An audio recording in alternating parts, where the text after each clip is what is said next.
Bonjour, je voudrais raconter dans cette vidéo la vie d'un pape qui n'est pas, à notre époque, beaucoup aimé.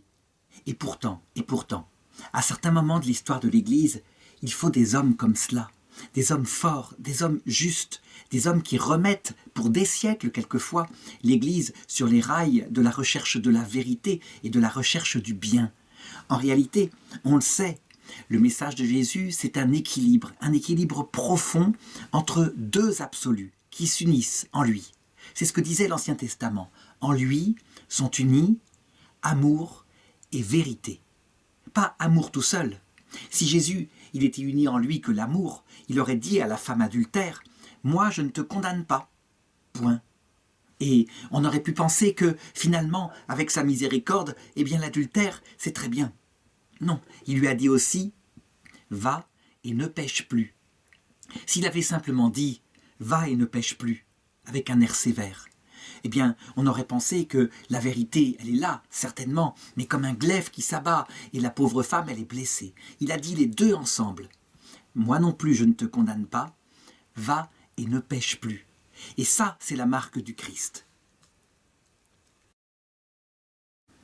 Eh bien, à une époque où l'Église en avait besoin, où les mœurs étaient tellement dégradées dans le haut clergé, que c'en était un scandale au point que l'Église se déchirait de tous les côtés de son être, est arrivé l'homme qu'il fallait, à savoir le pape Saint Pie V. Et nous sommes à la Renaissance. Mais d'abord, avant de raconter sa vie, je voudrais raconter un petit peu le contexte, et le contexte du point de vue de Dieu. Peut-être que ce que je vais raconter maintenant scandalisera certains, mais tout de même. Pour regarder l'histoire de l'Église catholique, on a un modèle qui nous est donné dans l'Ancien Testament, c'est l'histoire du peuple saint, le peuple de Dieu, le peuple hébreu. Or, on voit qu'à une certaine époque, le peuple hébreu a reçu un formidable renouveau en sainteté. Et que ce formidable renouveau s'est incarné dans le roi Salomon, qui dans sa jeunesse était tellement proche de Dieu, que Dieu lui avait demandé « Que veux-tu pour toi ?» Il avait répondu simplement la sagesse. « Donne-moi la sagesse, que je sois un roi sage. » Et Dieu l'avait exaucé, parce qu'il avait demandé la sagesse, alors il lui avait donné aussi ce qui découle d'un gouvernement sage, la richesse, la réputation, l'honneur. Et il s'avère que, au cours de sa longue vie, eh bien peu à peu, non pas à cause de la sagesse, mais à cause du poids et du risque que peut donner sur notre chair la richesse et l'honneur, Salomon s'était dégradé. On pense dans l'Écriture que le livre de Qoéleth marque à peu près l'époque où il avait 50 ans, même si peut-être il n'est pas écrit de lui, mais peu importe. C'est l'époque où il était là, cynique, en se disant « Je suis sur terre, j'ai tout à mes pieds, qu'est-ce que je vais faire ?» Eh bien, je vais essayer la boisson alcoolisée pour voir si je vais garder la sagesse. Et donc, dans son attitude, comblée de bien, il avait dit, sur cette terre, de toute façon, tout est vanité.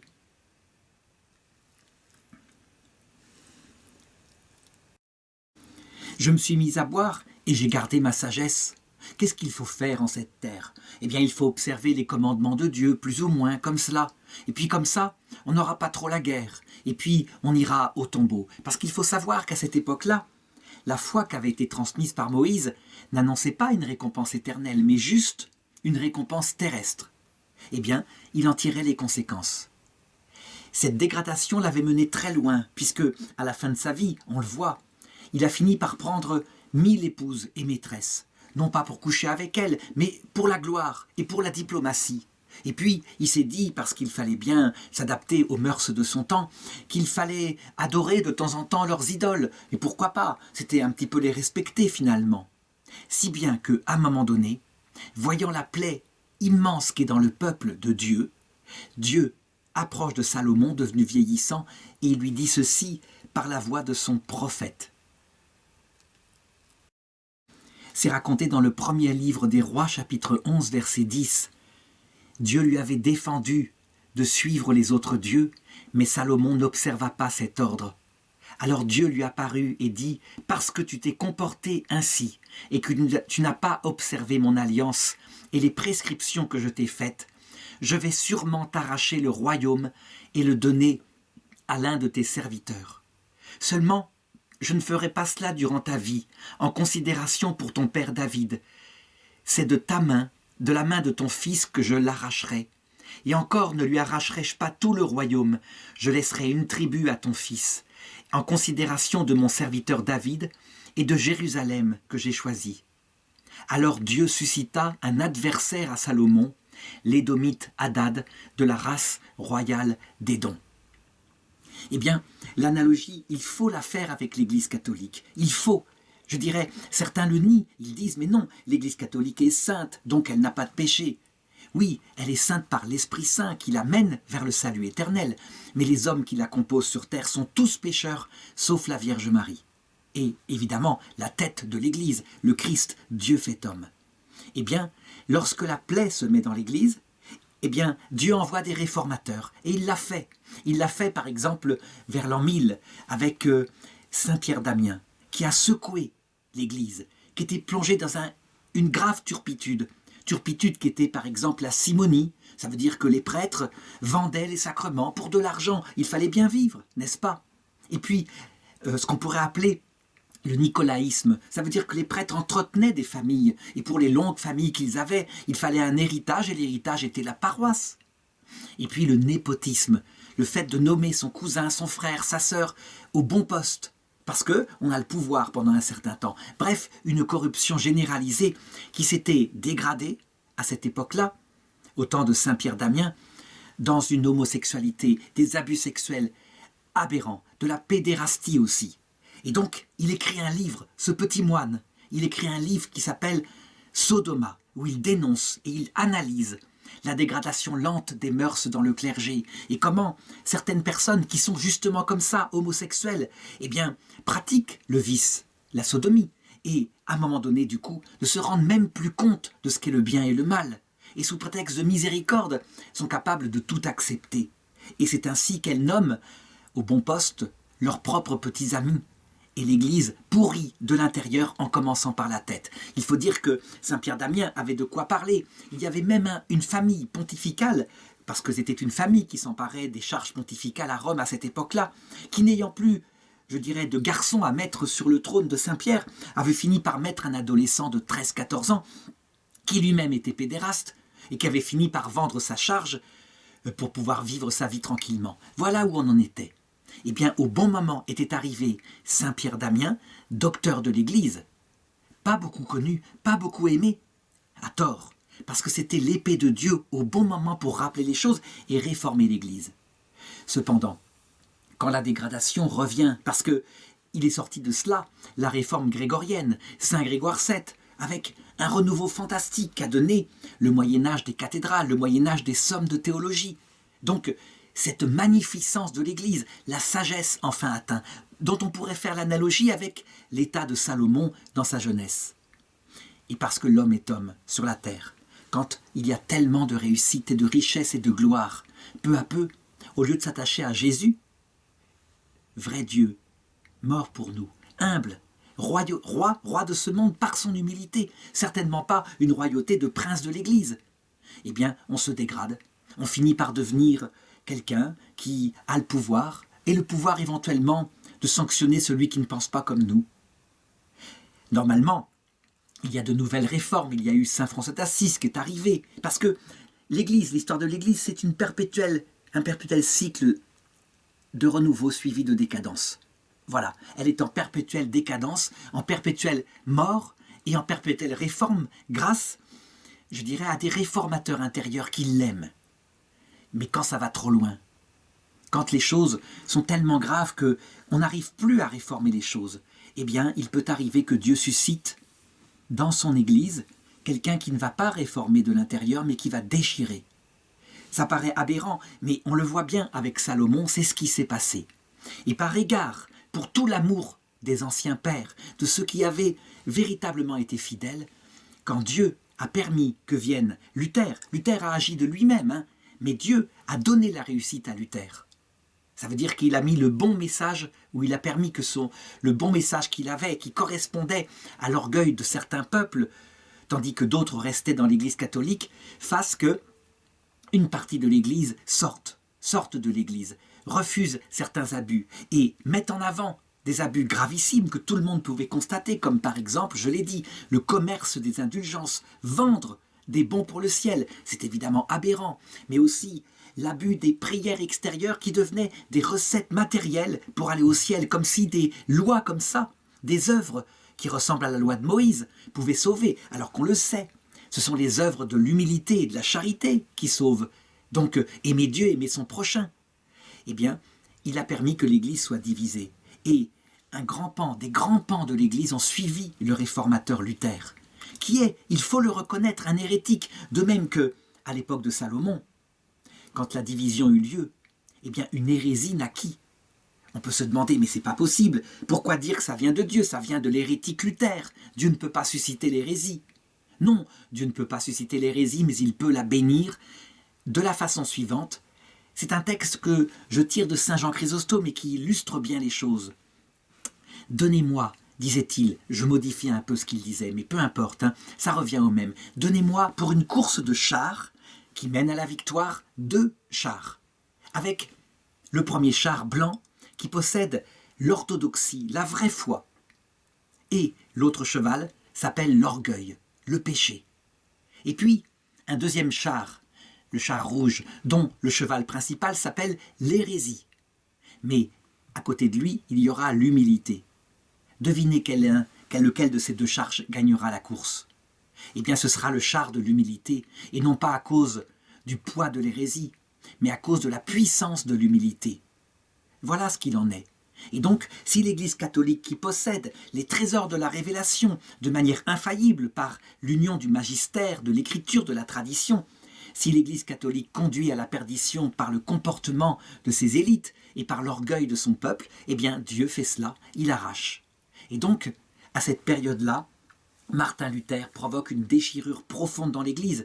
Lui-même est tout à fait orgueilleux, comme d'ailleurs les papes de son époque sont décadents, sont des princes de la Renaissance. Et donc, lui-même connaît la division. Une division terrible qui d'ailleurs l'affole parce qu'il se dit « mais qu'ai-je fait? Quelle porte de Pandore ai-je ouverte ?» Et c'est vrai que le protestantisme, après tout, puisqu'on peut juger soi-même de la foi, se divise en 1000 chapelles qui toutes se réunissent sur une chose tout de même que leur a donné l'Église catholique, les 6 premiers conciles œcuméniques.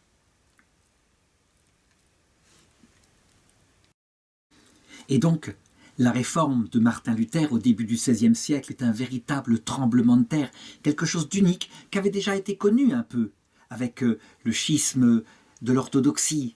Mais là, le schisme de l'orthodoxie restait, je dirais, un schisme véritablement dans la foi, dans la fidélité totale. Là, au contraire, il y a une vraie hérésie qui arrive. Le salut par la foi seule, la charité étant seconde.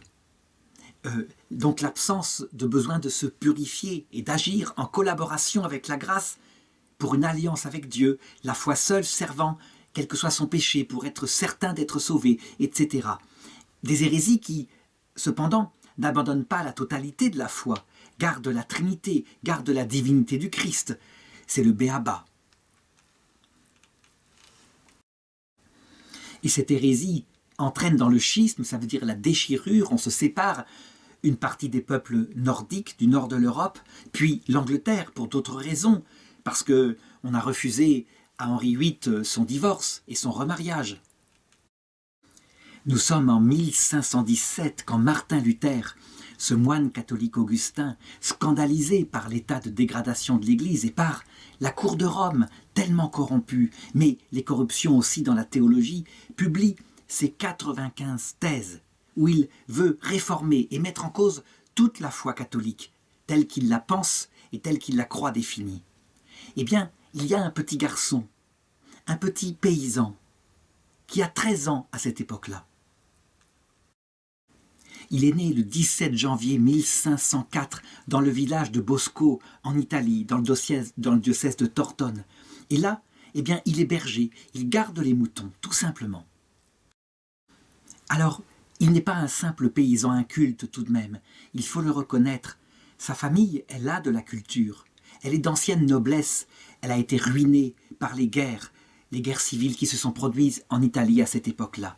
Et donc, alors que 2 dominicains, c'est-à-dire des fils de Saint-Dominique, des bons théologiens de l'époque qui portent l'habit blanc, voyagent dans la campagne lombarde, ils rencontrent ce petit berger et ils s'arrêtent par hasard pour déjeuner. Et lui est là, à côté, et ils se mettent à discuter avec lui. Et lui, il a plein de questions. Des questions sur la foi, des questions sur Jésus-Christ, des questions très intelligentes. Son intelligence est manifestement hyper éveillée. Et donc ils sont stupéfaits par ce qu'il est. Ils vont chez ses parents et ils leur proposent, comme c'est souvent le cas à l'époque, de prendre l'enfant et de lui donner une éducation gratuitement dans le couvent dominicain qui est dans la ville d'à côté. Et les parents sont tellement contents, ils n'ont absolument pas d'argent pour faire cela. Et donc ils acceptent. Et c'est ainsi qu'il quitte son troupeau et qu'il entre dans un postulat dominicain. Parce que lui, en plus, il s'avère qu'il a toujours eu la vocation.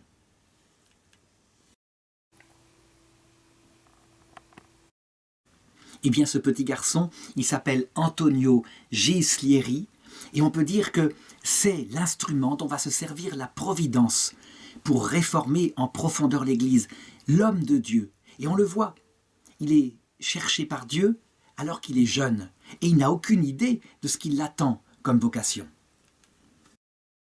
Eh bien, chez les dominicains de Voguera, sa vocation se passe très bien. Il se fond facilement parce qu'il est jeune à la règle qui est tout de même assez dure. Il y a beaucoup d'oraisons le matin, le soir, des messes, la récitation des offices. Mais surtout, ce qui stupéfie les moines, c'est sa passion pour les études, en particulier pour la philosophie, mais aussi la rhétorique, parce qu'on lui donne des cours qui sont ceux de l'époque. Alors, 2 ans plus tard, alors qu'il a 15 ans, et à cette époque-là, ce n'est pas trop jeune, on l'accepte dans l'ordre dominicain. Et on peut dire que ça aussi, c'est providentiel, parce que l'ordre dominicain, ce n'est pas n'importe quoi. Il y a un maître, c'est saint Thomas d'Aquin. Le docteur des docteurs de l'Église, le docteur commun. C'est un homme, saint Thomas d'Aquin, qui est un scientifique. Il ne faut pas le prendre pour quelqu'un qui aurait des états d'âme, qui s'ébahirait comme ça dans ses écrits, dans l'amour de Dieu. Non, c'est très précis, c'est rigoureux, mais ça forme une intelligence extrêmement, je dirais, oui, des intelligences supérieures, on peut le dire, qui pourraient, si on n'y prend pas garde, se tourner vers l'orgueil. Mais il s'avère que les dominicains, pour éviter ce risque, eh bien, ont reçu de la Vierge Marie, on dit, peut-être par Saint Dominique, mais d'autres pensent que c'est plutôt par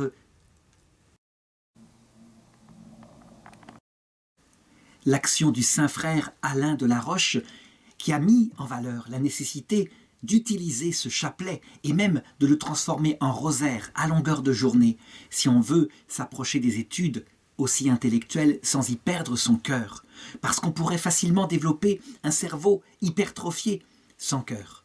Et donc les dominicains, ils ont une grande vénération pour la Vierge Marie, et la présence douce, maternelle de la Vierge Marie, eh bien le futur Saint Pie V, il l'a fait sienne.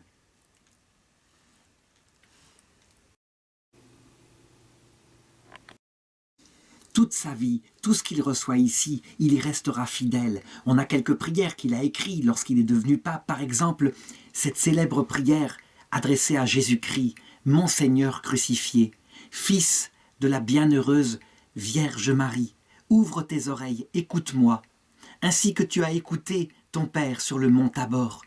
Jésus-Christ, mon Seigneur crucifié, Fils de la bienheureuse Vierge Marie, ouvre les yeux et regarde-moi. »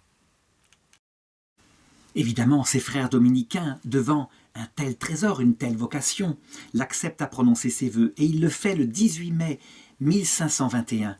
Donc il n'est pas vieux, il a 17 ans, ce sont des vœux perpétuels. Et ensuite on l'envoie à l'université de Bologne, pour qu'il puisse faire des études et conquérir des grades universitaires. C'est important, il est prometteur. Et donc il faut des diplômes à cette époque-là, c'est comme à notre époque. Souvent les diplômes ont plus de valeur que ce qui transparaît, évidemment, de l'extérieur. Quand il parle, on est stupéfait par la précision de ses analyses, et aussi par son comportement qui est droit, qui est honnête, qui ne se laisse pas du tout aller aux turpitudes du temps. Dans l'ordre dominicain, il a pris le nom de frère Michel, et c'est déjà ça aussi quelque chose de prophétique. Saint Michel, c'est le protecteur de l'Église, mais il ne peut pas le savoir encore. Toujours est-il qu'il progresse si bien qu'à 20 ans simplement, il est nommé professeur. Et là, pour le coup, on ne peut pas dire que c'est par népotisme. Il n'était pas le neveu d'un cardinal. ça prouve que tout n'était pas mort dans l'Église catholique de cette époque-là, bien au contraire. C'est à cause uniquement des mérites qu'on voit briller en lui et qui pourraient se caractériser ainsi. D'abord, une très grande humilité. Il est sans illusion sur lui, il sait d'où il vient familialement et la miséricorde qu'on lui a fait en le recevant, et puis il connaît ses propres péchés. Il est sans illusion sur lui. On peut dire que cette très grande humilité fait qu'il a pour lui-même une âme de bronze. Ça veut dire qu'il est sans pitié pour ses péchés qu'il confesse et qu'il regrette amèrement. Deuxièmement, parce que l'humilité ne suffirait pas, elle pourrait rendre triste et dépressif à force d'être dans la contrition.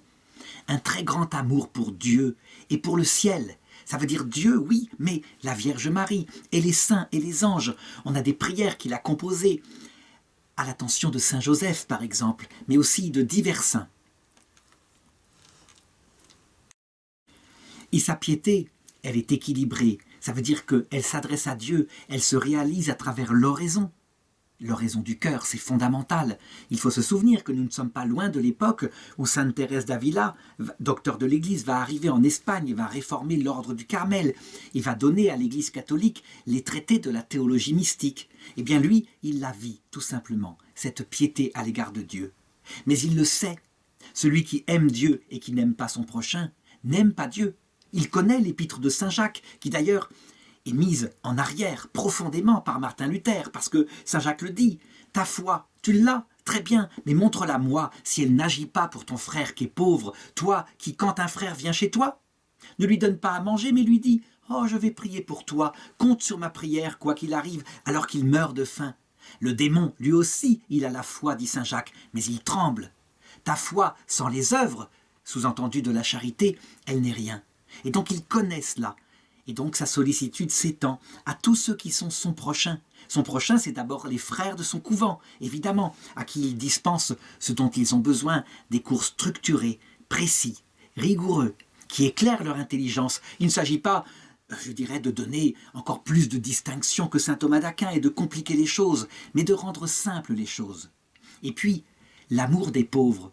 L'amour des pauvres en priorité. Ce qui le caractérise, c'est que s'il voit un pauvre qui est noble, ou un pauvre qui est paysan, il les traite pareil.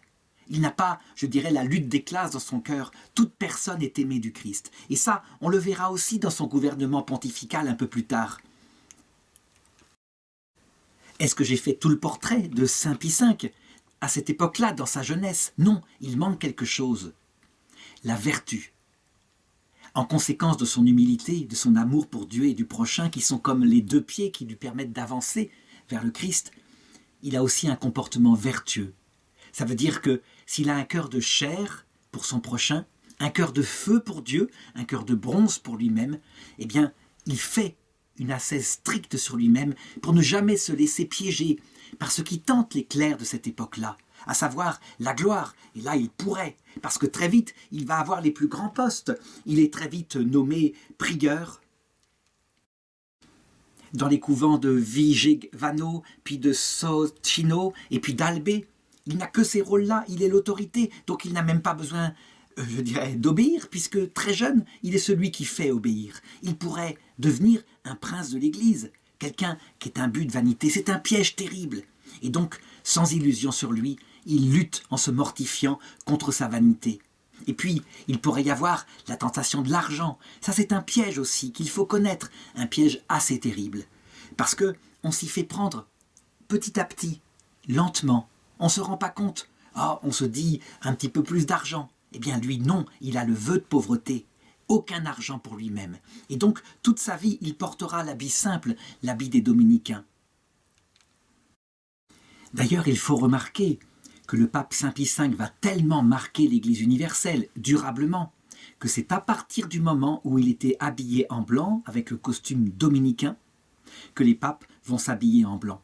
Avant, il n'avait pas du tout une soutane blanche, bien au contraire.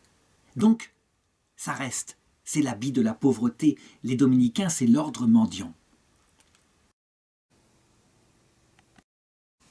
Alors, les vertus, parlons-en. Il y a aussi la vertu de chasteté. Il a souvent, évidemment, rapport dans ses directions spirituelles, dans ses confessions, à des jeunes filles très belles. Eh bien, ça aussi, il faut y faire attention. Comment est-ce qu'il a acquis l'expérience, lui qui est un tout jeune homme, qui est rentré vierge chez les dominicains? Eh bien, sans doute par son bon sens. Il se connaît, il sait comment, je dirais, les confidences profondes peuvent aboutir petit à petit à une amitié spirituelle qui glisse à une amitié sensible. Et c'est ainsi que beaucoup sont tombés dans l'attraction du sexe. Et donc il a pour lui une stricte vertu. Il sait à quel point il faut un comportement précis de l'extérieur par rapport aux femmes, sous peine de mettre sa vocation en danger. Eh bien, cette maturité pour ce tout jeune homme, c'est quelque chose d'assez extraordinaire, il faut le reconnaître. Et le portrait que je fais là n'est pas sans défaut. Évidemment, la sévérité qu'il a par rapport à lui-même, eh bien, elle a ses répercussions chez les autres. Quand il voit des péchés graves, et en particulier chez ses frères, il est capable parfois d'être assez cassant. Et déjà à cette époque-là, certains, qui voudraient une vie religieuse assez tranquille, certains le regardent d'un air suspicieux. Il est peut-être parfois trop dur. Ce sont les revers d'une pièce. Il ne faut pas dire que Saint Pie V est absolument parfait en tout, qu'il est à l'image du Christ, mais voilà comment on peut faire, voilà le portrait qu'on peut faire de lui à cette époque-là. Dans ses charges de prieur, il se fait remarquer auprès de ses frères par plusieurs qualités. D'abord, il défend la discipline et la règle. Il faut la vivre, on ne peut pas l'édulcorer. Elle est au service de la formation des religieux. Et donc les novices dont il s'occupe doivent vraiment se fondre dans la plénitude de ce que saint Dominique a prévu. Et puis, il défend aussi la doctrine, la pureté de la doctrine. Il le sait à l'école de saint Thomas d'Aquin. Cette doctrine, elle est la connaissance de Jésus-Christ et elle permet de mieux l'aimer. Si on l'édulcore d'une façon ou d'une autre, surtout à une époque où les débats sont grands parce qu'il y a des protestants qui, eux, organisent leur foi peu à peu, réunissent des sortes de synodes pour se mettre d'accord. Eh bien, si on n'organise pas, si on n'est pas fidèle à la plénitude de la foi catholique, l'amour lui-même finira par s'en trouver atteint. Il s'avère que sa fonction de prieur, il l'exerce assez près de Rome, donc du centre de la chrétienté.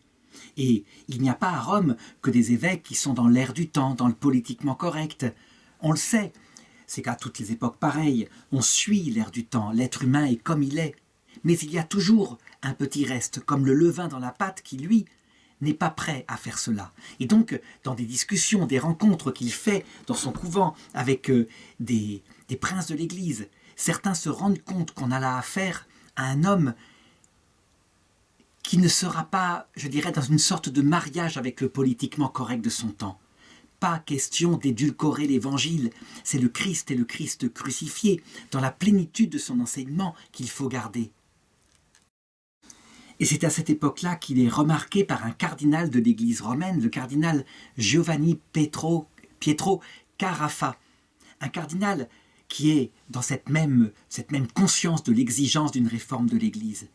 Et donc, il va réussir à le faire nommer à un poste important, un poste par rapport à une inquisition qui vient d'être créée, l'inquisition romaine. Il doit donc maintenant veiller, dans un diocèse où il y a beaucoup de protestantisme, veiller à la défense de la foi catholique, dans son enseignement. Mais il a un combat encore plus important quelque part, parce que les ennemis de l'extérieur, ils existent, mais il y a surtout les ennemis de l'intérieur. Ça veut dire qu'il doit être là comme inquisiteur délégué de Rome pour veiller à la vertu des prêtres et des évêques. Et c'est quelque chose de gravissime. Il ne faut pas croire que la réforme a été appliquée. Non, il y a toujours des princes de l'Église qui pontifient en marchant lentement, un peu comme les pharisiens que décrivait Jésus, avec de longues capes pour se faire admirer par la foule. Il y a toujours des évêques qui entretiennent toute une cour féminine autour d'eux, et quelquefois, malheureusement, une cour homosexuelle.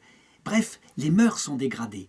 Eh bien lui, parce qu'il est inquisiteur, il applique fermement et avec beaucoup de miséricorde et de patience, mais tout de même, la fermeté est là, ce qui est demandé par les premières sessions du Concile de Trente concernant la réforme de l'Église.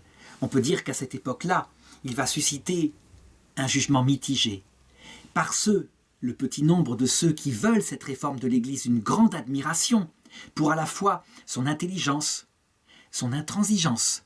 C'est important, il n'édulcore pas les choses, mais aussi sa miséricorde, l'exemple qu'il montre. Et puis, parallèlement, beaucoup de haine venant de ce clergé décadent pour qui il n'est pas question de se réformer. Et voilà quelqu'un, je dirais un petit prieur dominicain qui se mêle de bien des choses. Entre ce frère dominicain Michel Gissieri et le cardinal Carafa va naître à cette époque-là une amitié spirituelle et intellectuelle qui sera de toute la vie et qui demeurera même après la mort, comme je vais le raconter tout à l'heure, parce que les choses ne se font pas facilement. Il faut savoir que le cardinal Carafa est contesté lui aussi par d'autres cardinaux. Toujours est-il qu'à partir de cette période-là, on peut dire qu'il est entré dans un combat frontal contre, évidemment, l'hérésie, mais je l'ai dit, contre ses propres frères quelque part. Parce que, il faut le savoir, tous ceux qui font l'expérience d'une réforme de l'Église se rendent compte très vite que c'est dans l'Église même qu'ils trouvent les pires ennemis. Et donc, il finit par être dénoncé à Rome comme étant trop intransigeant, comme prenant des sanctions trop sévères. Attention, jamais de condamnation à mort, mais c'est pas ça. Ce sont des sanctions comme déposition de prêtres qui abusent, d'évêques qui vont trop loin, etc. Et donc, il est convoqué à Rome pour s'expliquer. Et là, il y va, à pied. Et les frères qui le voient arriver, donc c'est le couvent de Sainte-Sabine, voient arriver un frère tellement pauvre, tellement dépenaillé, avec son habit qui est négligé, que le prieur, en le voyant, se met à rire et à ricaner même, en disant « Alors, que venez-vous chercher ici, mon père? Venez-vous voir si le collège des cardinaux est disposé à vous faire pape ?» C'est de l'humour, mais c'est un humour grinçant. Parce qu'en réalité, ce prieur et cet inquisiteur, avec son habit pauvre, est un reproche vivant pour ceux qui, même dans ce couvent de Sainte-Sabine, eh bien, ont tendance, parce qu'ils sont dominicains, parce qu'ils sont installés dans leur vocation, à avoir un train de vie qui n'est pas celui de frères mendiants et de frères prêcheurs. Alors je voudrais m'arrêter ici pour porter une remarque et une question. Il est vrai que le frère Michel Gissieri, le futur pape Saint Pie V, n'a pas cherché à se faire des relations mondaines. Elles sont venues à lui, tout simplement.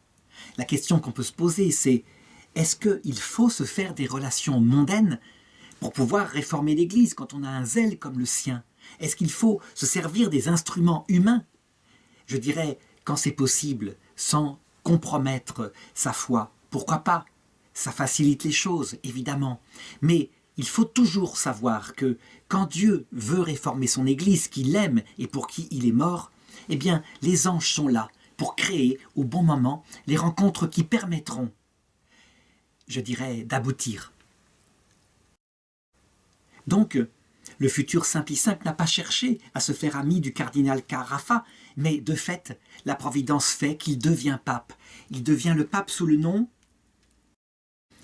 de Paul IV, et alors, évidemment, on a sur le siège de Pierre le plus puissant des protecteurs, bien sûr, et un vrai réformateur de l'Église qui va secouer les choses pour réunir de nouveau le Concile de Trente.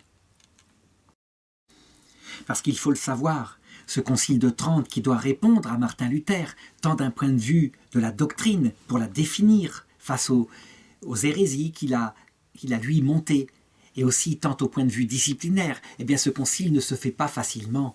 Il se réunit à Rome pour la première fois sous l'appel de pape Paul III le 22 mai 1542, et puis il s'arrête, tout simplement parce qu'il y a des événements politiques et puis des tensions entre les évêques. Il faut dire que ce n'est pas facile. L'empereur germanique Charles Quint, il a parmi ses sujets des catholiques, mais aussi des protestants. Et donc il essaye d'édulcorer les choses, de faire une tentative d'unité. L'unité, elle ne sera pas faite. Il faut bien se rendre compte. Et Paul III et son successeur Jules III renonceront à cet aspect des choses. Ce qui est intéressant de remarquer, c'est que la première session du concile, réunie par ce pape, Carafa, eh bien, il y a très peu de monde, au point que Luther ricanera en disant « Oh ben, ils auraient pu faire un synode provincial, ils auraient été sans doute plus nombreux. »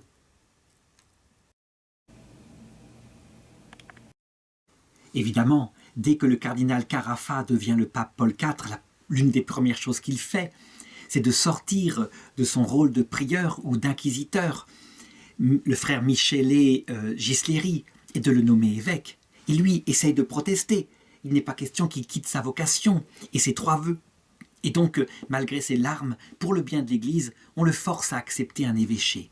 Et alors, à partir de ce moment-là, parce qu'il a une autorité sur le peuple de Dieu maintenant, sur une petite partie du peuple de Dieu, eh bien, vont exploser en lui ces vertus que, effectivement, il avait déjà vues à titre privé ou à titre de ses charges, mais maintenant qui s'exercent sur le peuple de Dieu. Et c'est vrai qu'il ne déçoit pas. Lui qui a à peu près 50 ans, eh bien, il se voit nommé successivement par ce même pape commissaire général du Saint-Office, donc ce qu'on appelle maintenant la Congrégation pour la doctrine de la foi, celle qui est chargée de vérifier la foi et les mœurs dans l'Église catholique, et particulièrement parmi le clergé. Et puis, il le fait évêque de Sutri et de Népy, ça c'est en 1556, il a 52 ans. Il le crée cardinal en 1557 et alors il le nomme préfet, ce qu'on nommerait actuellement préfet de la Congrégation pour la doctrine de la foi, ça veut dire grand inquisiteur général de l'univers chrétien. Nous sommes le 14 décembre 1558, il a 54 ans. Le pape crée pour lui un nouveau titre cardinalis, ça veut dire qu'il le lie à une paroisse de Rome particulière qui jusqu'ici n'avait pas été un titre cardinalis, la paroisse de Sainte-Marie sur Minerve. Et on peut dire qu'il va y rester 3 ans en travaillant pour le bien de l'Église avec les vertus qu'on lui connaît, mais en particulier, parce qu'il ne faut pas l'oublier, il ne faut pas en faire une sorte d'inquisiteur, je dirais de préfet à la règle de fer. Non, un rôle particulier pour les pauvres. Il reste comme cela, à s'occuper du peuple de Dieu. C'est tout de même la finalité de l'Église, emmener le troupeau vers le Christ. Et ça, il ne l'oublie pas, toujours en gardant ses 3 cœurs. Cœur de bronze pour lui, cœur de feu pour le Christ, cœur de chair pour son prochain. Voilà comment on peut résumer ce saint pape.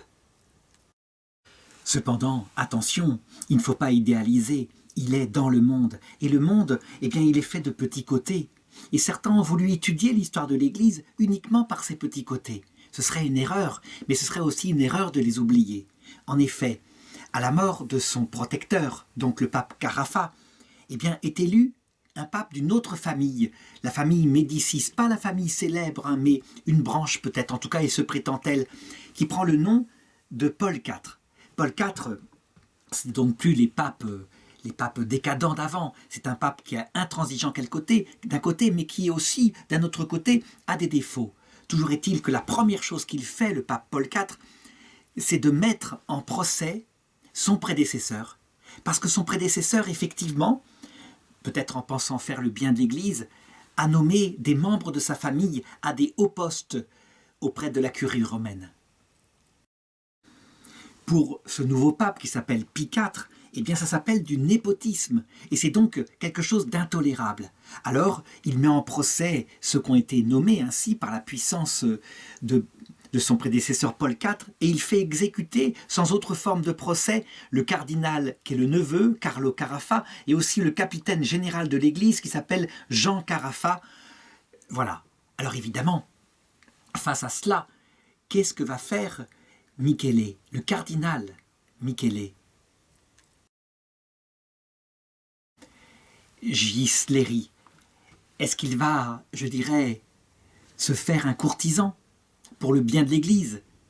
Ou est-ce qu'il va rester loyal à la mémoire de celui qui est finalement son mentor? On peut être confronté à 2 sortes de positions, et il faut reconnaître que la plupart des gens, eh bien, ils abandonnent leur loyauté à la mémoire d'un homme qu'ils ont aimé, et ils suivent là où est le pouvoir. Que va prendre le futur Saint Pie V? Bien au contraire, pour lui, la loyauté, elle est première. Et donc il s'oppose formellement aux décisions du pape Pie IV.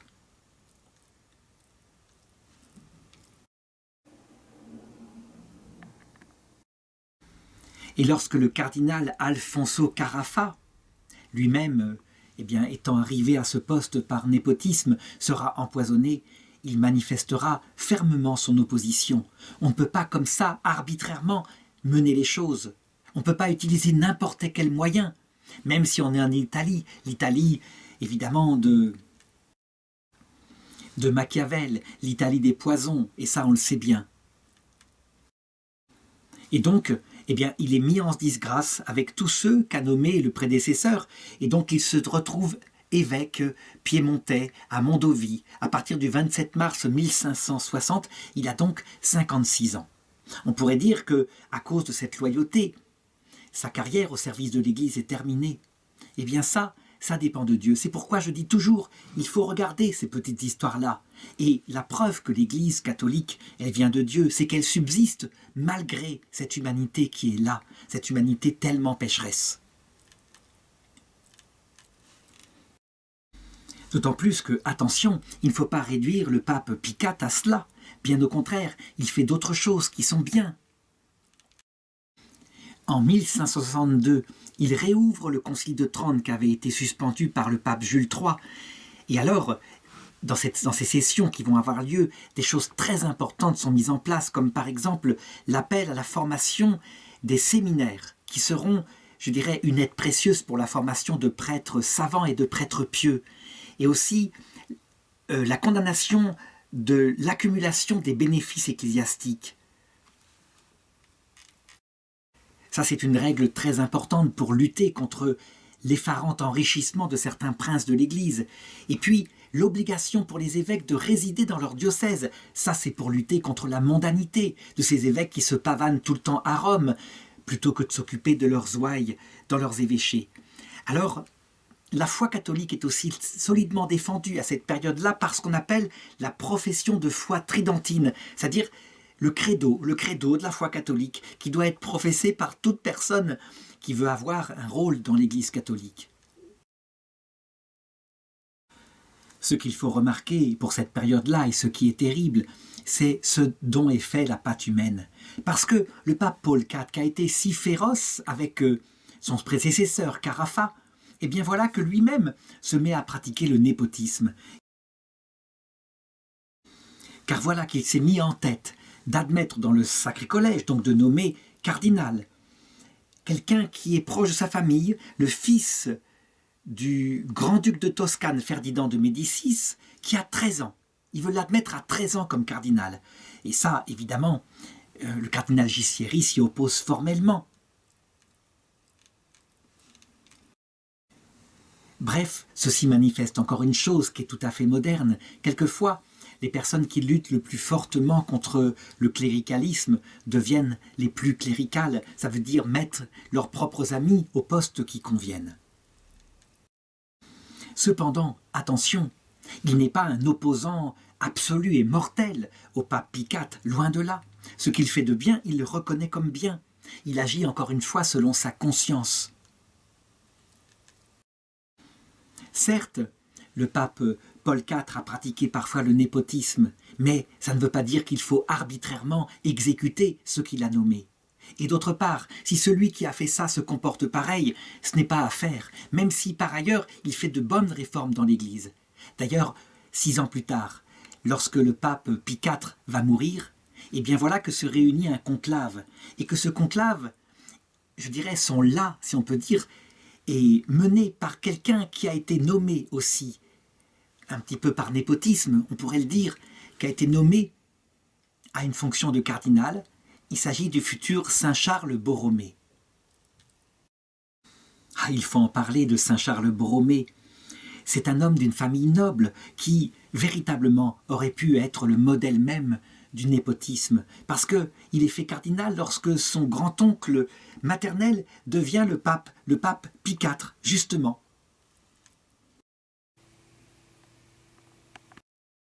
Et c'est évident qu'il l'a nommé parce qu'il est membre de sa famille. Mais il s'avère que Charles Borromée, c'est un saint. Ça veut dire que cette chose-là qui lui est donnée par les aléas de l'histoire, eh bien il en fait un ministère de sainteté. Il assiste aux dernières sessions du Concile de Trente et, je dirais, presque, il les influence, il les préside. Il les préside pas officiellement, mais il y marque son esprit. Toujours est-il que lorsque son grand-oncle meurt, eh bien, ce cardinal, qui est modeste, qui est archevêque de Milan, mais qui pense d'abord à son peuple, il participe au conclave. Et il sait, lui, quel est l'homme qu'il faut pour appliquer maintenant les réformes du Concile de Trente. Il sait, qui c'est le cardinal Michele Gistieri, évidemment.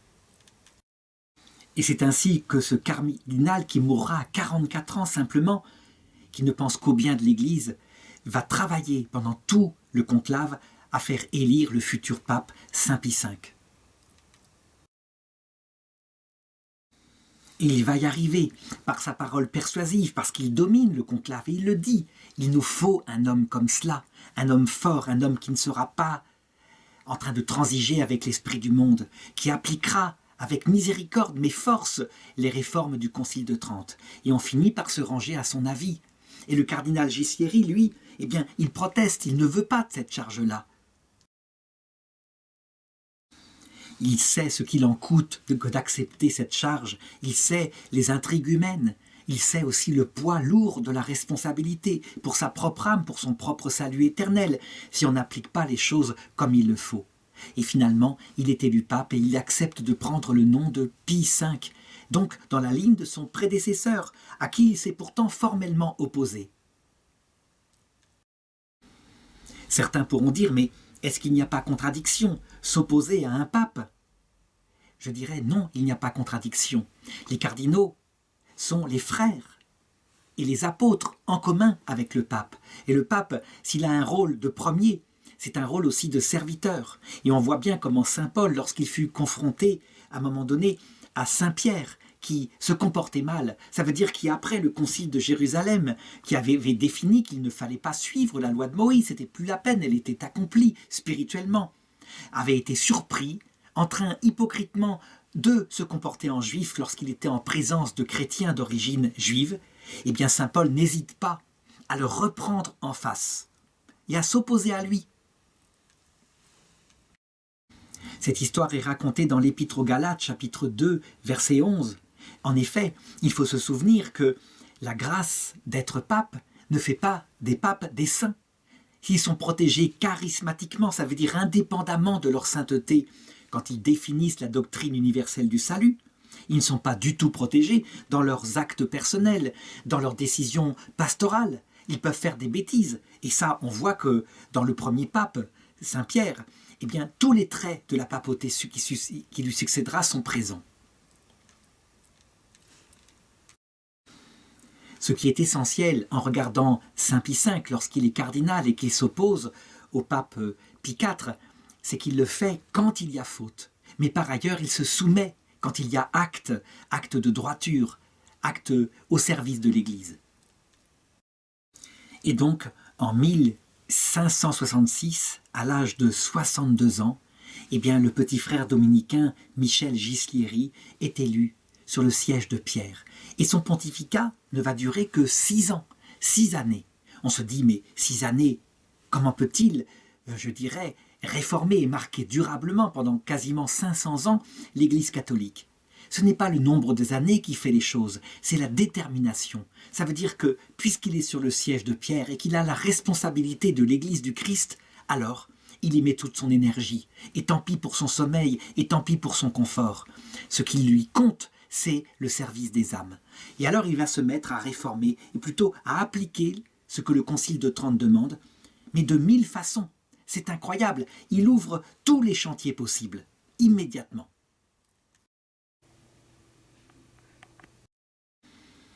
Et saint Charles Borromée, quant à lui, l'archevêque de Milan, eh bien, il se fait son principal collaborateur, humblement. Il est le serviteur de celui qui est le serviteur de l'Église. Et il va l'appliquer dans son diocèse.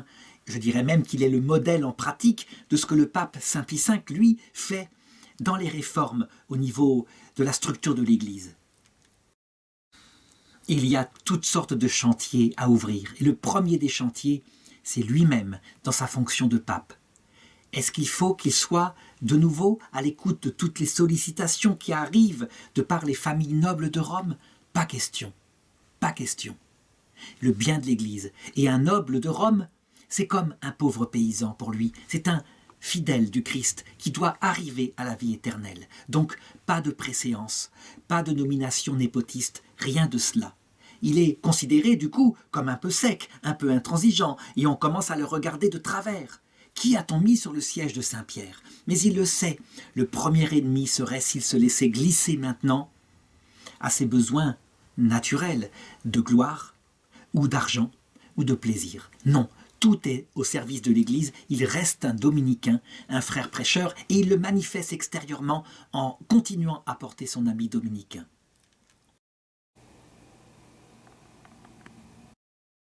Et on le voit, lui qui parcourt les rues de Rome à pied, qui traite de la même façon l'ambassadeur de l'étranger et aussi son cocher avec la même bonté, la même attention à ses problèmes, et puis qui dîne d'un œuf, d'un bouillon, d'une biscotte. Donc toujours cette même attitude inchangée.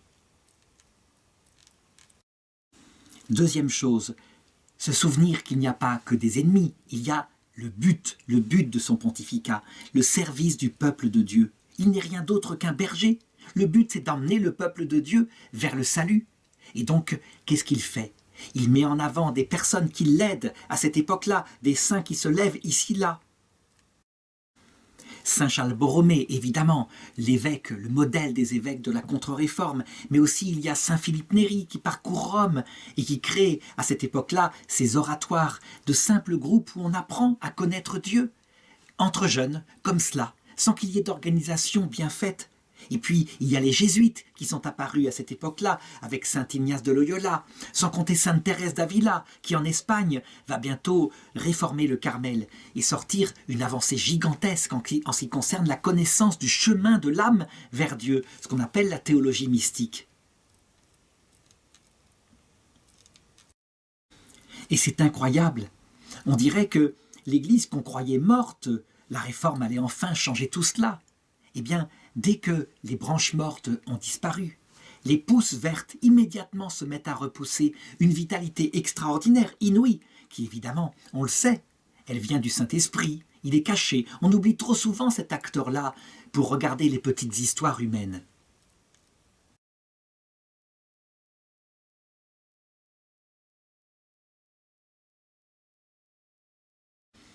Troisième chantier, l'ennemi intérieur. Ça veut dire la dégradation du clergé.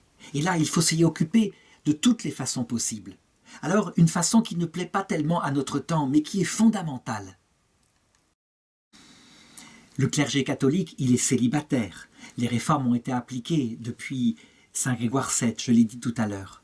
Et le problème du célibat, c'est que certes, ça met les prêtres devant leur vocation. Ils ne doivent pas compter fonder une famille, mais ils doivent se consacrer entièrement au Christ. Mais ça produit aussi un effet secondaire auquel on ne pense pas assez. C'est que souvent des personnes qui ne sont pas faites pour le mariage entrent dans le clergé. Des homosexuels. Et on le sait, les mœurs homosexuelles, l'expérience de l'Église l'a toujours montré, c'est aussi une forte attraction pour les jeunes hommes, les éphèbes comme on dit. Eh bien, le pape Saint Pie V, l'un de ses premiers décrets qui va surgir 2 ans après sa prise de pouvoir, c'est le décret Horrendum Illud Scelus. Il y rappelle, avec Saint Pierre d'Amiens, 500 ans plus tôt, il y rappelle comment ce vice corrompt de l'intérieur l'Église. Et donc, il prend un décret très ferme pour dire, souvenez-vous, comment des villes comme Sodome et Gomorrhe ont été détruites à cause de ce vice. Et donc il dit que tout membre du clergé pris à ce vice contre la nature, étant donné que la colère de Dieu tombe sur les fils de la perfidie, soit retiré de l'ordre clérical ou forcé à faire pénitence dans un monastère. Et il va plus loin. Lorsque ce prêtre s'est livré à la corruption sur des jeunes, la corruption d'une jeunesse innocente, eh bien, il doit être non seulement réduit à l'état laïque, mais livré au pouvoir séculier, où il sera exécuté. Ça paraît être une sévérité extrême, mais il faut se rappeler qu'on est ici au XVIe siècle, et à notre époque, c'est de la prison ferme. D'autre part, autre problème du clergé, c'est le rapport aux femmes, justement. Le rapport aux femmes, c'est-à-dire les abus des prêtres qui se servent de leur ministère pour coucher avec des femmes et ensuite pour les rassurer en leur donnant l'absolution.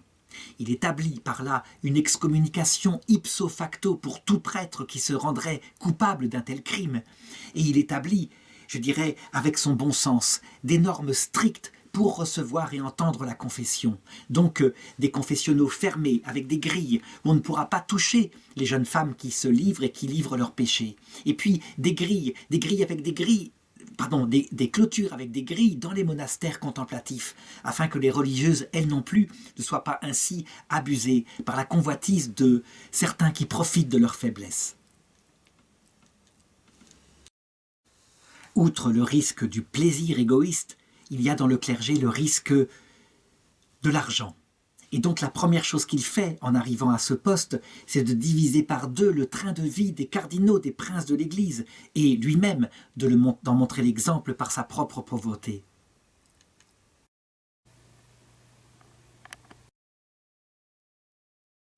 Alors il faut le remarquer, il n'oblige pas les cardinaux à devenir pauvres comme lui, il les invite à le suivre dans cette pauvreté, à l'exemple de saint Charles Borromée. Mais il sait aussi que si la réforme doit être appliquée avec force et détermination, il y a les faiblesses humaines. Il faut en tenir compte aussi. Ce qui pourrait le caractériser dans l'application de ces réformes évidemment impopulaires, c'est une main de fer, mais un gant de velours. Ça veut dire qu'il essaye d'entraîner par sa prédication, en parlant, en rappelant que l'essentiel, c'est la vie éternelle. Il essaye d'entraîner par une conviction intérieure ses frères cardinaux pour qu'ils suivent sa réforme. Le troisième danger, encore plus insidieux, c'est la gloire. La gloire, c'est-à-dire le fait d'être quelqu'un dans l'Église, faire de sa vocation une carrière. Et donc, il applique la décision du Concile de Trente en fondant des séminaires saints, des séminaires pieux, où on apprend qu'on sera, étant prêtre, au service du peuple de Dieu, et non pas au service d'une quelconque carrière politique. Ce sera quelque chose de très difficile.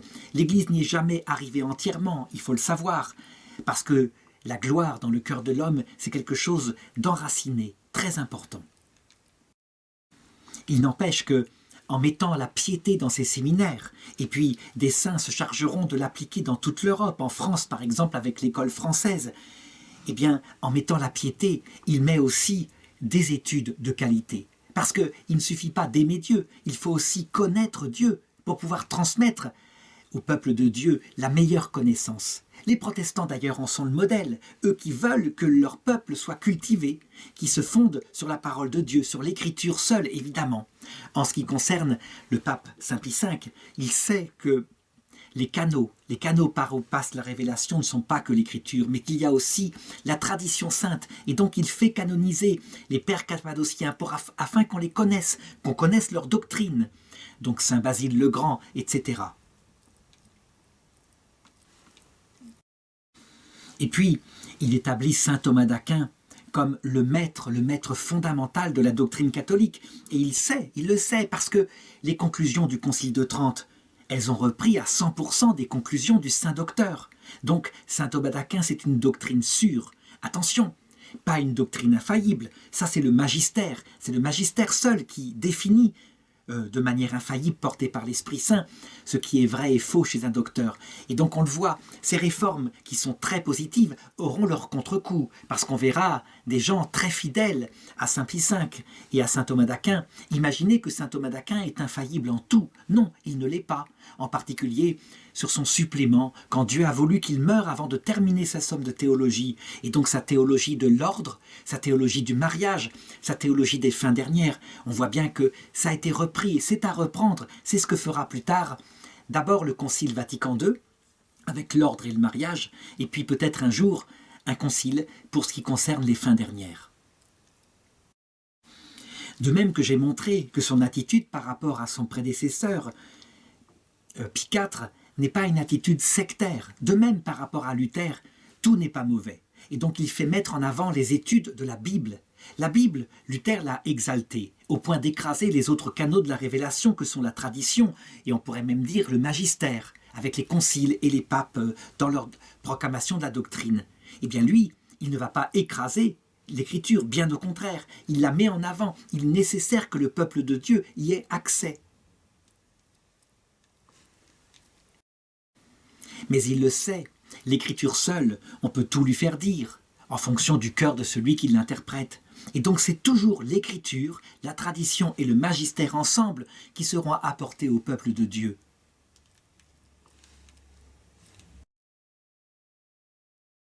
Cette sollicitude extrême qu'il manifeste pour les bergers du troupeau, évidemment, va s'étendre à l'Église universelle et jusqu'au Nouveau Monde. Mais avec, je dirais, les travers qui vont avec, parce que son extrême rigueur, son extrême précision, son extrême sévérité feront oublier qui il était comme personne. Un pape humble, un pape pauvre, un pape amoureux des pauvres, un pape donné.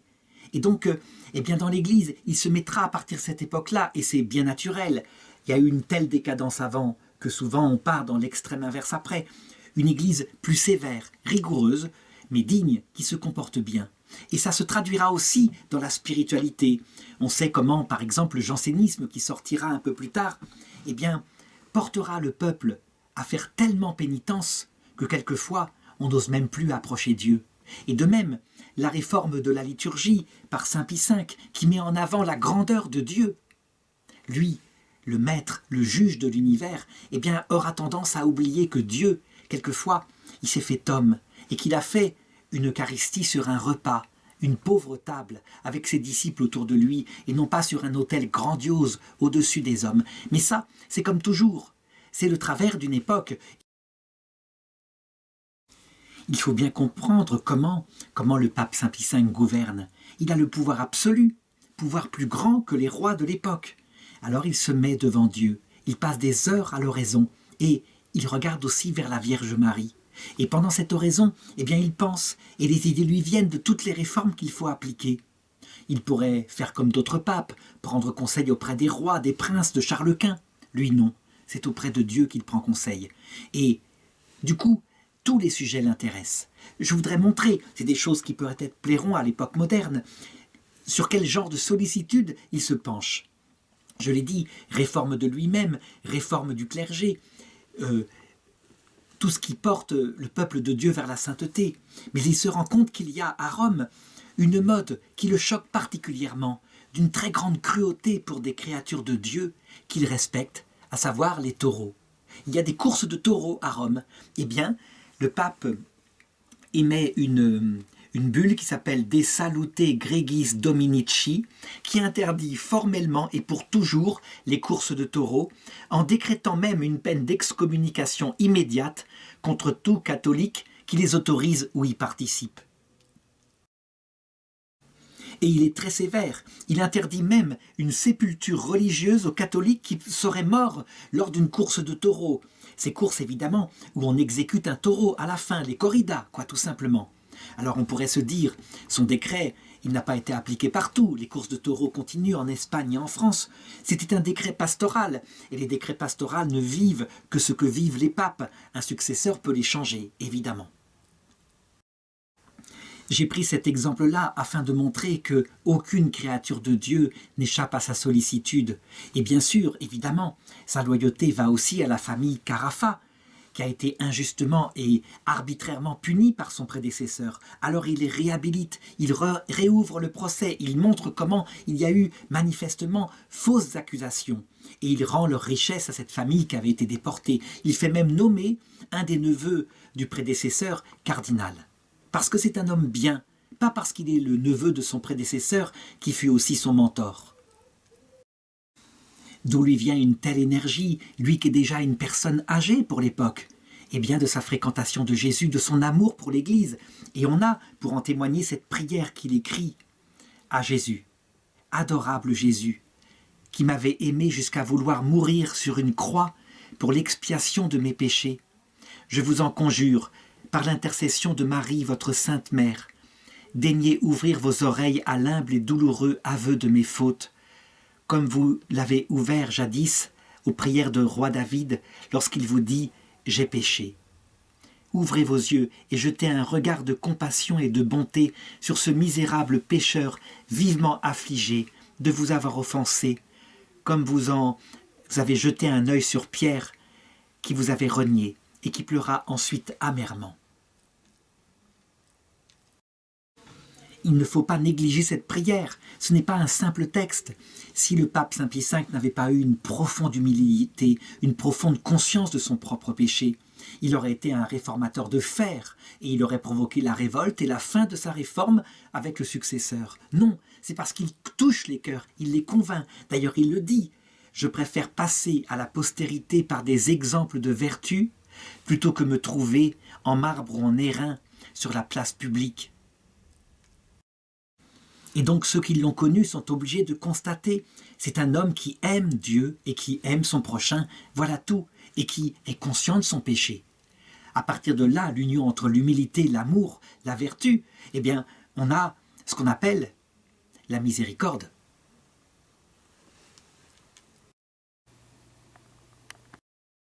Alors évidemment, nous, on retient aussi les réformes qui ont duré jusqu'à maintenant, et pas seulement sa personne. Par exemple, c'est lui qui établit la liturgie du canon romain à l'Église universelle. En réalité, cette liturgie romaine, elle n'est pas nouvelle, elle date de bien avant, elle date à peu près du IVe siècle, mais elle n'est pas la seule. Il y a bien d'autres canons qui ont été, je dirais, composés ici et là au cours de l'histoire de l'Église. Il y a par exemple le canon ambrosien à Milan, il y a le canon des dominicains. Bref, il y avait une grande liberté pour composer des prières eucharistiques. Eh bien lui, il décide d'unifier tout cela autour du canon romain. Seront cependant respectés les canons qui peuvent, je dirais, se référer à une très grande ancienneté. Donc, ce n'est pas une décision carrée et arbitraire. Et ceux qui pensent que la liturgie de Saint Pie V est la liturgie de toujours de l'Église catholique, bien sûr, ne n'entrent pas dans l'esprit de Saint Pie V. Chez lui, ce n'est pas une volonté d'uniformiser qui est là, c'est simplement parce qu'il reconnaît la grande valeur, la grande qualité de rédaction du canon romain. Il sait parfaitement, il a lu les pères de l'Église, que les canons ont beaucoup varié, que Jésus lui-même a établi la messe autour d'un repas, et que c'est saint Paul qui a dû réformer la messe et les rituels institués par Jésus, parce que l'Église étant devenue trop nombreuse, c'était le bazar. Certains mangeaient sans donner de la nourriture aux autres avant la messe, et après, on ne savait même plus distinguer le pain qu'avait été le pain béni du repas et des agapes qui précédaient, du pain consacré qui était le corps de notre Seigneur. Saint Paul avait dû être très sévère lui aussi, et donc cette histoire-là, il la connaissait. Il est donc injuste de prendre Saint Pie V comme l'homme qui établit pour toujours un seul canon et d'exalter ce canon-là au point d'être prêt à quitter l'unité de l'Église. Tel n'était pas son esprit, c'était une décision pastorale de son temps. Et quand le Concile Vatican II, évidemment, rétablit certains canons anciens ou en compose d'autres, eh bien, simplement, c'est une décision pastorale qui a des avantages et des inconvénients qu'il faut regarder objectivement. En effet, l'avantage du canon de Saint Pie V, c'est sa grande beauté, sa noblesse, la dignité de la célébration. L'inconvénient, c'est son insistance quasi exclusive sur le rôle grandiose du sacrifice du Christ sur un autel élevé. Évidemment, on pense à l'autre dimension, la dimension d'offrande fraternelle d'un repas où le corps du Christ est mangé. Eh bien, le Concile Vatican II essaiera de réinstiller cette dimension sans détruire la dimension sacrificielle. Et qu'est-ce qui se passera? Évidemment, c'est comme toujours, à cause de l'être humain qui suit sa psychologie, c'est qu'on passera quelquefois exclusivement à la dimension de repas avec un copain, et qu'on oubliera la noblesse, la grandeur de Dieu qui donne sa vie sur la croix. Le pape Benoît XVI, dans les années 2007, essaiera de rétablir cette juste réforme qui était celle qui avait été demandée par Vatican II.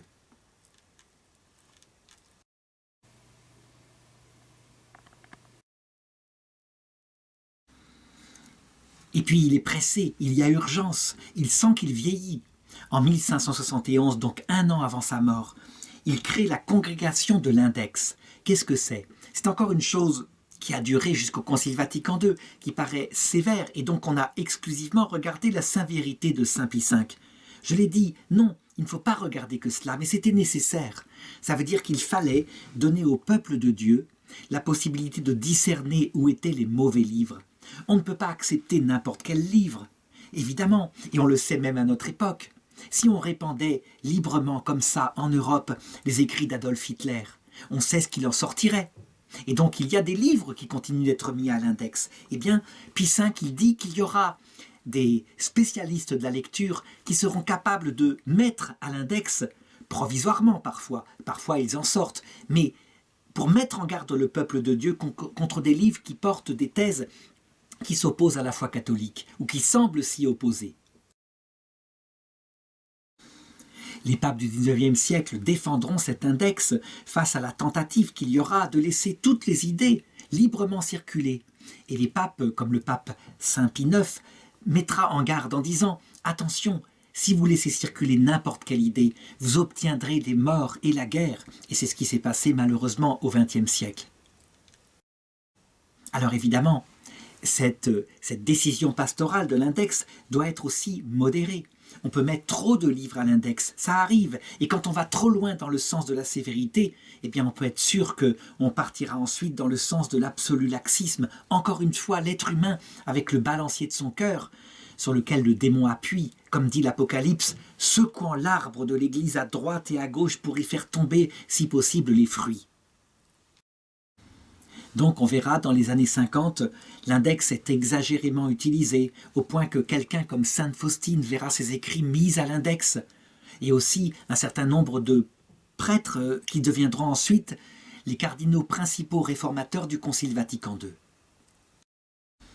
Autre décision fondamentale qu'on lui doit, c'est la rédaction du catéchisme issu du Concile de Trente.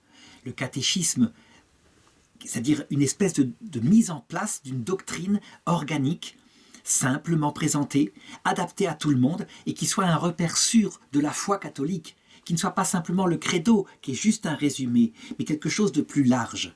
On peut dire qu'il y aura d'autres initiatives de ce genre au cours de l'histoire, au fur et à mesure que la foi catholique se précise avec la succession des papes qui utilisent leur magistère et des conciles. Il y aura par exemple le catéchisme de Saint Pie X au début du XXe siècle, et puis le catéchisme de l'Église catholique, qui est le catéchisme du Concile Vatican II, qui sera demandé par le pape Saint Jean-Paul II, et qui est une initiative du même genre. Alors, certains ont cru qu'ils pouvaient opposer le catéchisme de l'Église catholique de Jean-Paul II au catéchisme du Concile de Trente. Non, c'est une croissance organique de la foi sur des points qu'elle n'avait pas développés avant, qui apparaissent. Et parfois, effectivement, des conclusions du magistère qui suit s'opposent non pas au magistère qui précède, mais à des théories théologiques qu'on avait mises à la mode avant. Par exemple, les limbes éternelles sont rejetées par l'Église en 2007, mais les limbes éternelles n'ont jamais fait partie de la foi catholique, elles étaient une doctrine de saint Augustin et de saint Thomas d'Aquin. Ce qui fait partie de la foi catholique, ce sont des limbes sans préciser, des limbes qui peuvent être provisoires. Et l'Église précise que, effectivement, dans le passage de la mort, il y a les limbes où les petits-enfants peuvent ainsi grandir, se développer, et le salut sera proposé à tous. Ça, c'est le Concile Vatican II, encore une fois, et puis le pape Benoît XVI. Alors, est-ce que toutes les réformes de Saint Pie V sont formidables de ce genre-là? Attention, il faut bien distinguer tout ce qui est d'ordre doctrinal, et lui, c'est plutôt des applications pastorales qu'il fait. Le Concile de Trente est terminé. Et donc, on peut dire que ces réformes pastorales, comme toutes, elles sont prudentielles. Elles ont des aspects positifs et toujours des aspects négatifs, y compris pour ces décisions d'ordre pastoral. Par exemple, il est confronté, il le sait, à un grand schisme, un schisme qui est aberrant. Vraiment, c'est le schisme de l'Église anglicane. Pourquoi? Parce qu'il s'est fondé sur quelque chose qui est n'importe quoi. Il s'agit simplement d'un roi, le roi Henri VIII, profondément catholique, qui n'a pas de descendance masculine et qui du coup veut répudier sa femme légitimement, qu'il allait épouser légitimement. Eh bien, les papes de l'époque, pour une fois, ils maintiennent la vérité face à ses caprices et ils reconnaissent que son mariage avec Catherine d'Aragon est valide. Alors qu'est-ce qu'il fait? Eh bien, il quitte l'Église catholique, il fonde une Église anglicane en gardant des éléments catholiques, donc les évêques, les prêtres, tout en supprimant la succession apostolique. Mais ça, bon, ben voilà. Et puis, parallèlement, en intégrant certains éléments protestants. Il le fait avec beaucoup de violence, beaucoup de martyrs catholiques, si bien qu'à l'époque de Saint Pie V, il y a possibilité de rétablir éventuellement la foi catholique en Angleterre, parce qu'il y a une reine, Marie Stuart, qui est catholique, profondément catholique. Et puis, il y a une autre reine, fille d'Anne Boleyn, qui est protestante, profondément protestante. Alors, qu'est-ce qu'il prit comme décision? Pour favoriser Marie Stuart, il décide d'excommunier Élisabeth Ière. Ça ne marche pas, c'est n'importe quoi. Évidemment, l'excommunication, elle n'a un effet que dans les terres catholiques. dans les terres protestantes, elle provoque quoi? Eh bien qu'Élisabeth Ière, évidemment, est obéie par ses sujets, qu'on n'a rien à faire des papistes. Et elle se durcit contre l'Église catholique. Et elle va établir, à partir de là, dans sa grande colère, toutes les légendes noires sur l'Inquisition espagnole, sur les meurtres, les assassinats par millions, le despotisme, le népotisme, l'enrichissement. Elle va mettre en valeur une propagande extrêmement forte parce que c'est une femme intelligente. Et puis finalement, la reine Marie Stuart sera exécutée. Il y aura d'autres décisions politiques de ce genre qui sont, je dirais, aux résultats mitigés. Par exemple, son soutien à la reine de France, Catherine Médicis, qui peut-être la poussera à aller trop loin. Par exemple, comme son fils Charles IX est très proche du duc d'Albe, qui est très proche des protestants, il la met en garde.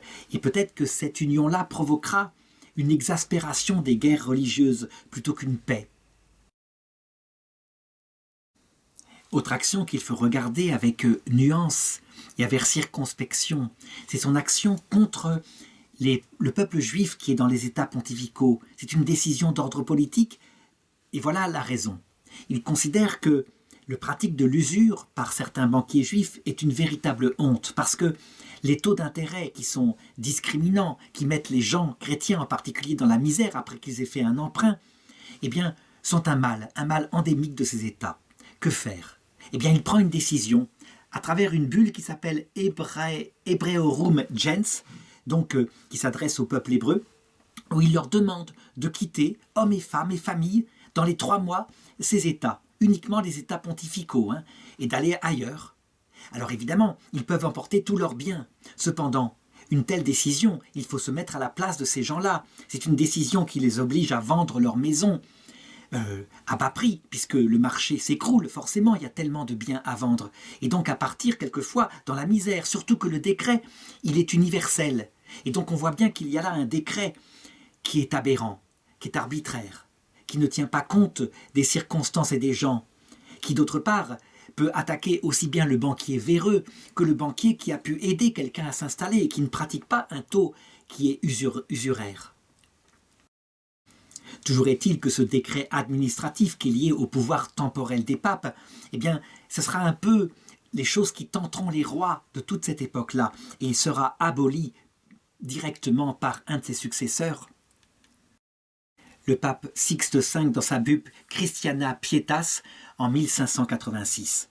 Donc, il ne faut pas faire du pape Saint-Pie V un modèle absolu de perfection en tout. Non, il est comme tous les papes, il est un homme qui fait ce qu'il peut au mieux dans son domaine et qui sur d'autres domaines eh bien, est capable de décisions liées à son tempérament un peu sec.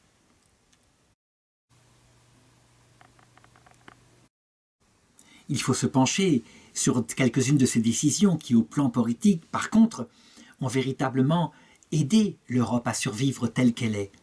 On sait que depuis des siècles, depuis la chute de l'Empire romain d'Orient sous les coups des Turcs, eh bien, la mer Méditerranée est souvent une mer où il est impossible de circuler et de commercer. Il y a des pirates partout qui viennent en particulier de l'Empire ottoman et qui sont prêts à prendre des esclaves chrétiens pour les mettre en prison et à prendre leurs richesses aussi. Il y a même des raids de musulmans qui s'étendent jusqu'à l'Italie du Sud. Le pape Saint-Pie V est conscient du danger terrible qu'il y a là pour la chrétienté. Et je dirais, il y a des pays qui sont un peu les barrières naturelles à l'invasion, comme par exemple la Hongrie, mais aussi l'Autriche. Et donc il envoie des délégations auprès des cours européennes afin de s'unir. Il faut s'unir maintenant. Et il faut mettre fin à cette piraterie en Méditerranée. Il faut mettre fin à ce danger permanent que représente l'Empire ottoman. Si la fille aînée de l'Église au sens profond du terme, ce n'est pas la France, c'est la chrétienté d'Orient, là où ont eu lieu les 7 premiers conciles œcuméniques, est tombée sous le coup de l'islam, alors il pourrait en arriver de même de l'Occident. Pour ce faire et pour lutter contre ce danger, eh bien, il se sert de tous les moyens. On peut dire qu'il applique un peu les directives de saint Ignace de Loyola. On prie parce qu'on parce que Dieu fait tout. Et donc, il établit un rosaire et il invite le peuple de Dieu à prier le rosaire et à invoquer la Vierge Marie afin qu'il arrive dans cette initiative politique tellement importante. Et deuxièmement, on agit comme si Dieu ne faisait rien. Ça veut dire qu'on met en place tous les réseaux diplomatiques, on met en place les supports, et en particulier la puissance extraordinaire qu'est l'Espagne. Eh bien, il arrive à réunir une ligue, et une flotte chrétienne part en Méditerranée. Évidemment, c'est quelque chose de risqué, la flotte turque, elle est extrêmement puissante. Eh bien, il se met en prière. Voilà, il demande à la Vierge Marie d'aider la flotte chrétienne, et alors, le miracle va avoir lieu. On raconte même que lorsque la victoire a lieu, une vision lui est donnée au Vatican et il voit la bataille, il voit la victoire. Toujours est-il que c'est la fameuse bataille de Lépante.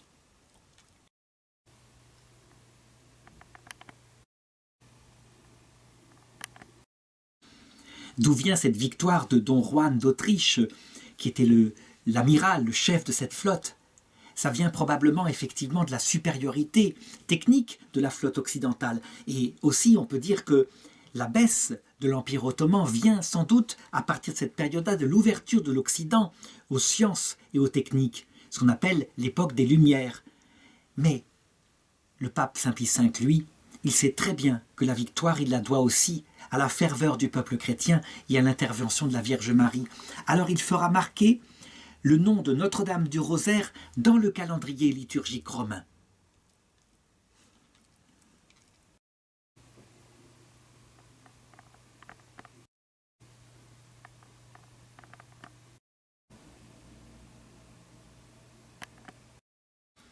Il met en valeur le titre de la Vierge Marie. Elle est le secours des chrétiens.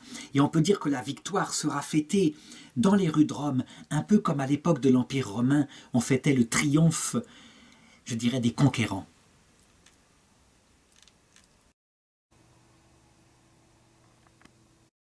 Alors je ne peux pas citer ici la multitude des réformes qu'on doit à ce saint pape durant les 6 années de son pontificat. Il faudrait citer par exemple le bréviaire des prêtres qui est mis en forme afin que les prêtres aient toujours un livre qui nourrisse leur âme parce qu'ils sont obligés de le lire chaque jour. Et donc, ils ne perdent pas de vue leur vocation. On pourrait citer la réforme de la pénitencerie, la réforme de plein de services de la curie, la congrégation des évêques est fondée. Bref, si on veut comprendre, on peut dire que l'Église des temps modernes, il la fonde. C'est lui, c'est lui. Certes, il n'est pas seul, il est un géant qui est monté sur les épaules d'autres géants qui ont donné le Concile de Trente, bien sûr, mais tout de même, tout ce qu'on a connu jusqu'à la réforme du Concile Vatican II, c'est le pape Saint Pie V. Évidemment, avec une telle action extraordinairement efficace, eh bien, on peut se douter que sa santé, elle en prend un coup. Et puis, la bataille de Lépante, qui a eu lieu le 5 octobre 1571, qu'il va établir d'ailleurs comme le mois du rosaire pour cette raison-là, eh bien, on peut se douter que le Saint-Pape, il voyait quelque chose de tellement important qu'il a accepté d'offrir sa vie à Dieu pour que la victoire soit là, quitte à ce que lui disparaisse. D'ailleurs, on a une prière de cette époque-là où il dit ceci. « Seigneur, augmentez mes maux si vous le jugez bon, mais s'il vous plaît, augmentez aussi ma patience. » Et on s'en doute, quand il attendait les nouvelles ainsi de la bataille qui se profilait, et avant que le ciel ne lui fasse un signe pour lui indiquer la victoire. Eh bien, on peut dire que le Seigneur va le prendre au mot. Il faut une victime pour que les souffrances du monde chrétien soient ainsi prises. Eh bien, il va accepter que le pape Saint Pie V devienne quelque part la victime. À partir de ce mois-là, il va commencer à ressentir les douleurs d'une maladie. Une maladie qui, dit-on, est la plus douloureuse. Je dirais, il n'y a pas de douleur plus forte si ce n'est peut-être l'accouchement. Il va être pris de plus en plus par ce qu'on appelle des pierres aux reins. Ça veut dire des coliques néphrétiques, une espèce de pierre qui se forme dans les reins, mais aussi dans l'urètre et puis dans la vessie. Et c'est extrêmement douloureux. Au fur et à mesure qu'il en passe dans les canaux urinaires, on peut dire qu'on hurle de douleur. Il n'y a évidemment à cette époque-là aucun moyen de soigner une telle maladie. Toujours est-il qu'il reçoit ça véritablement dans la paix. Il le reçoit pour ses propres péchés. Il veut faire sur la terre, si c'est possible, son purgatoire, et aussi pour le bien de l'Église. Cette maladie a la caractéristique de ne laisser aucun sommeil, ni de jour ni de nuit, comme si on avait des poignards de feu dans le ventre. Et donc il va s'épuiser peu à peu. Et il va mourir, tout simplement, le 1er mai 1572. Au même moment, Sainte Thérèse d'Avila, en Espagne, a une vision où elle voit son âme qui monte au ciel dans un cortège de lumière. Et elle se doute que le pape Pie V est parti vers le paradis. Il faudra exactement un siècle pour que, après l'enquête canonique, le pape Clément X le canonise en 1672, le béatifie en 1672, et il sera canonisé par le pape Clément XI le 4 août 1712.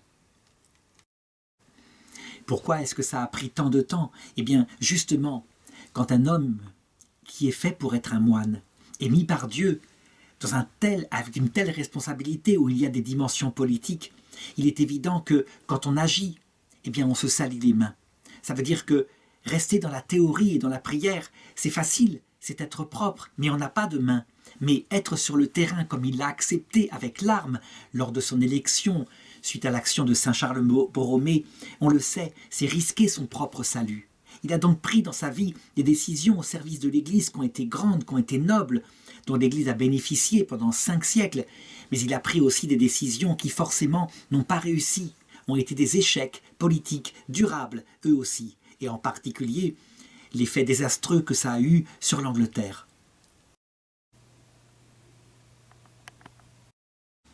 De même, c'est à lui qu'on doit une Église forte, une Église, je dirais, fidèle au Christ, mais avec les défauts qu'il y a dans une telle force et une telle fidélité. Ça veut dire parfois un petit peu imbue d'elle-même, un petit peu orgueilleuse, alors que l'Église doit être pauvre devant le Christ. Est-ce qu'on peut dire, par exemple, que l'esprit janséniste qui va présider en partie à l'Église au XVIIe, XVIIIe, XIXe siècle vient de lui? Bien sûr que non. Mais c'est un effet de ce qu'on connaît de lui. Ça veut dire des décisions qui sont rigoureuses, qui sont une forte discipline ecclésiastique et donc qui insistent beaucoup sur le péché, qui forcément ont fait que certains spirituels ont pensé que c'était là le sommet de la spiritualité chrétienne, alors que je l'ai dit, la spiritualité chrétienne, elle est d'abord le regard sur une bonne nouvelle que lui mettait en avant dans sa vie. Finalement, on peut dire qu'il est comme les hommes. Il a semé dans le champ du Seigneur des bonnes graines. Et est venu ensuite le démon qui a pu semer des mauvaises graines qui étaient, je dirais, avec les bonnes graines. Ça veut dire que parce qu'il insistait sur la réforme et le comportement droit, évidemment, le démon semait les graines de la dureté, de la vertu exaltée, de la peur exagérée de l'enfer, du regard sur le Dieu puissant et le Dieu sévère qui punit, l'oubli du Dieu amour, du Dieu humble, mort sur la croix. Je sais que certains protesteront en dirant « mais il n'a pas oublié le Dieu mort sur la croix », bien au contraire. La messe qu'il a établie, c'est une messe où le sacrifice du Christ est mis en avant. Oui, mais un sacrifice grandiose. Je dirais le Christ Pantocrator, cette victoire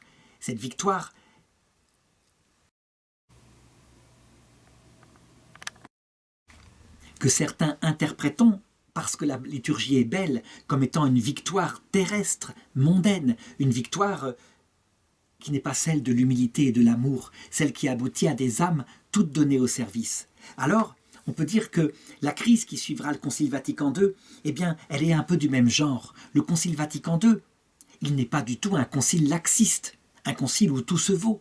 Ça, c'est pareil. Le Concile Vatican II remet l'axe de l'humilité, l'axe du sacrifice humble du Christ, de ce qu'il a souffert à la croix.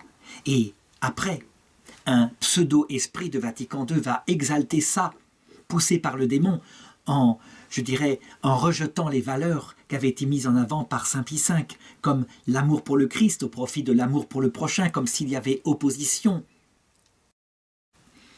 L'amour de la spontanéité du rapport au Christ, au contre la nécessité d'avoir des vertus de patience, de fidélité, comme si l'un s'opposait à l'autre. Bref, on voit bien qu'il y a des forces qui dépassent l'homme et qui se servent de la psychologie mauvaise de l'homme pour établir un petit peu le trouble dans toutes ces choses-là qui fondamentalement viennent d'hommes qui aiment Dieu et qui aiment leur prochain. Jusqu'à la fin du monde, il faut le savoir, et Saint Pie V le rappelle, on devra lutter contre l'hérésie qui vient du démon et qui consiste à exalter une valeur qui est présente dans l'Évangile, quitte à écraser les autres valeurs qui vont avec toujours et qui marchent avec elles, non pas dans l'opposition, ça c'est le diviseur qui oppose, mais dans l'unité.